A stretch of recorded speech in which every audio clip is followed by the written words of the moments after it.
Hey everybody, it's Chris, Blue Ridge Racing, here in the North Georgia mountains.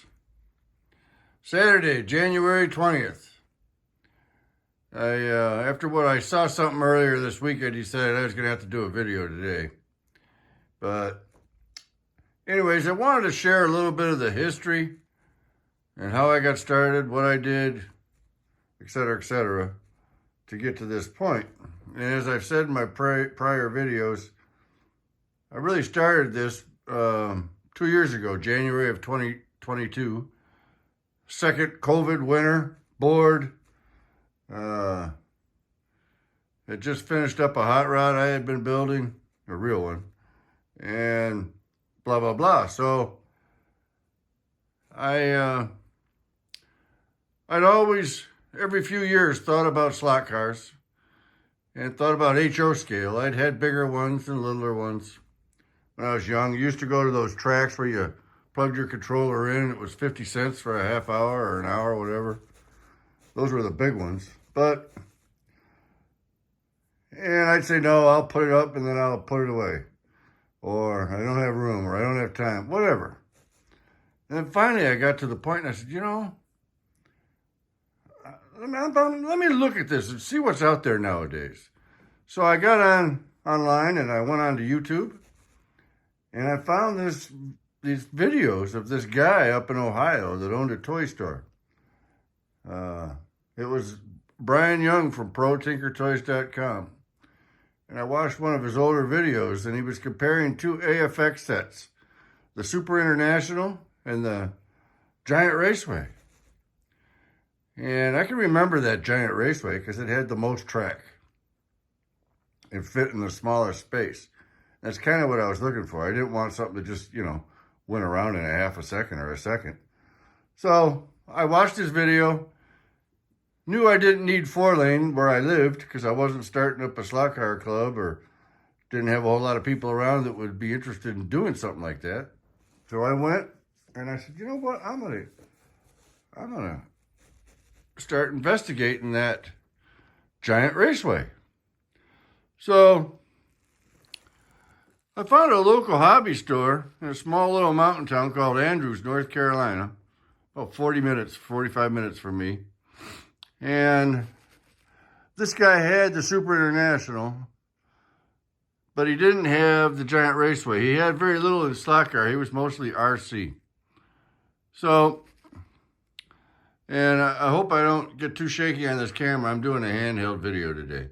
But he said, I can have it here tomorrow. And I really like supporting small independent businesses, so I bought it from him. And I said, okay, I'm going to come back to the house. And I have this wonderful game room. It has a pool table and a dartboard and couches, TV, that kind of stuff. I'm showing you a little bit of it now. A lot of you have seen it in my videos. And I said, I'll take the ping pong top and I'll put it on there. So I bought the thing, I picked it up the next day and brought it home. And I'm going to show you something here. Here's a picture that popped up this week. First picture I took of this track. Look at the date on that picture. Those are pictures from the 19th and the 20th. This is the first picture I have of this slot car set up. There's the ping pong table. And here, that's another shot of it.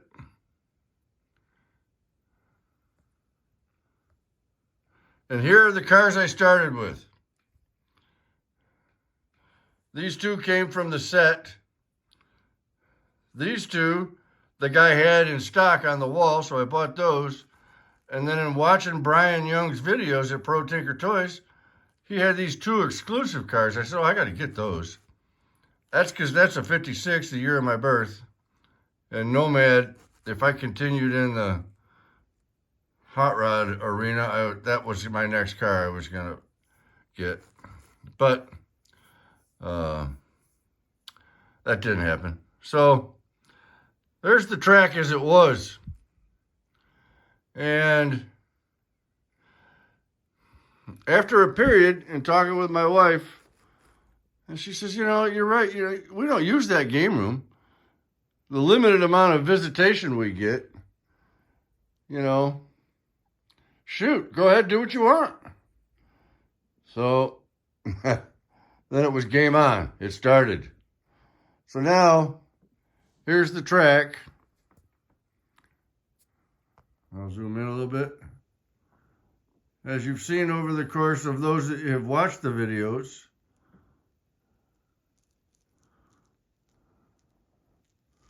there it is. So, before I show you the cars and all that stuff real quick, I just want to explain something. I never intended to do what I'm doing now, making videos and putting them on YouTube. I enjoyed watching videos, and I continued to watch some videos after I found that one from Brian Young. So I watched, obviously, more of the Pro Tinker Toys videos and Slot Valley Racing. I loved Dan's videos up there. I really loved that track he built. And I said, well, I want mine to be as nice as that. And there are a few others that did it. But if I look at and think back to the YouTube channels that were available 2 years ago versus what's available now, it's quite obvious that this hobby has grown and will continue to grow as long as people keep supporting it and finding it. And for me, I only did these videos for one reason. I did it because I wanted to show everybody the things I learned while putting it together and learning from other people, how I raised my track to accommodate that truck from Brian Young's Pro Tinker Toys custom truck to fit under all these bridges. And I thought, I'll just show everybody how I did that. And then I experimented with controllers and other things. And I thought, well, I'll show them how I did that. But really, it's to share the joy, the sheer joy and happiness that this hobby has brought me. I'm 67 years old now. I was 65 then. Been retired for quite a while. And but I have just had the most fun. And it has grown into something more than I ever expected it to be. But that's because it is fun. It's enjoyable. So, with that being said, I'll show you a little bit closer up of some of the things that have been added to the track. That's a Racetrack Scenics. That's all wood. Built that thing up. Built that little thing up.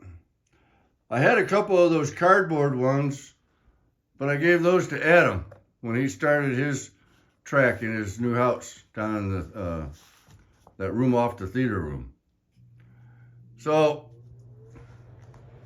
let me back away here for a second. I'm trying to do this without shaking the camera too much. So I started with those 6 cars. Here's what I set up for my power. I have a dual power terminal track. I just haven't stuck it in there yet. But I have a transformer for each lane. Along with it, each lane has its own DeFalco DD505 controller for adjustability. And I'm going to start over here with some of the cars. That's actually a slot car. It just looks good there climbing up that mountain. That little bug is pretty cool. These are my friend's cars. He's got about 6 or 7 in there. Actually, he's probably supposed to come over tomorrow to race. These are dragsters. They're Auto World 4 gears. This is a collection of Porsches that I bought off eBay. All except that AFX one in the middle. They're all Tyco HP7s. They had never been run. Well, they've all have at least 5 laps on them now. It's just kind of the way I roll. I found a place on eBay that was selling these grandstands. Those two, that one doesn't have people in it. And that really cool one there. Bought these signs that you've been seeing. Added all the rocks. And then here's some more cars. I got my cop car, Blues Brothers. I got some stock cars. I'm not real big into stock cars, as you can tell.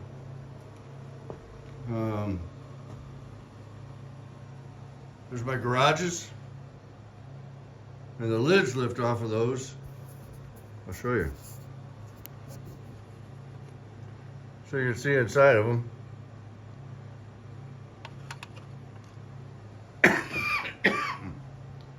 Here's some miscellaneous cars. I got a Mopar, got a hearse looking thingy, some AFX cars, Super 3s. This is kind of like muscle car row here. These are the ones I play with mostly. And I got some cool cars over there, some GTs. That's a Pro Tinker exclusive.